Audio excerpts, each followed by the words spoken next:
ఇది టమోటా తోట, ఒక కటింగ్ కూడా కాలేదు. కంటిన్యూగా వర్షాలు పడడం వల్ల మొత్తం కాయ అంతా కూడా డ్యామేజ్ వెళ్ళిపోయింది. ఏం తీసే కూడా రాదు. కాయ చెట్లో ఉంది కానీ కాయ ఉన్నా కూడా కాయ అంతా కూడా ఆల్మోస్ట్ డ్యామేజ్ అయింది, కుళ్ళిపోయింది. ఈ కాయ మార్కెట్కి తీసుకెళ్ళినా కూడా ఏం ధరలు అమ్మేటట్లు లేవు. నేల మీద కాయలని చెప్పి కూడా ఎవరు అడిగేవాళ్ళు లేరు. ఈ విధమైన పరిస్థితి దాదాపు నేల మీద ఉండే కాయలు తోటలన్నీ కూడా ఇదే పరిస్థితి. కాయ ఉన్నా కూడా క్వాలిటీ లేకపోవడము, చెట్టు అంతా ఎండిపోవడము, వర్షాలు కంటిన్యూగా పడి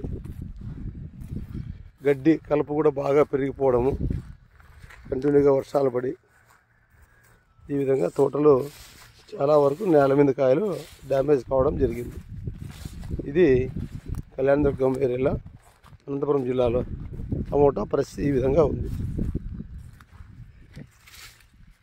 నా కూడా కాయ అంతా కూడా రింగ్ అవుట్ వైరస్ టైప్ అంతా కూడా చూడండి, అంతా వైరస్ టైప్ జాండీస్ వచ్చినట్లు వచ్చింది. కాయ అన్ని కాయలు కూడా అంత జాండీస్ రెడీ అయ్యే కాయ అంతా కూడా జాండీస్, ఏది పోయేటట్లు లేదు, అంత జాండీస్ కాయ.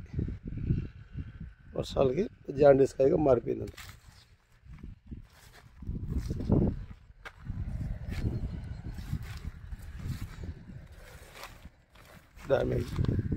డ్యామేజ్లు, జాండీస్, కుళ్ళిపోవడాలు.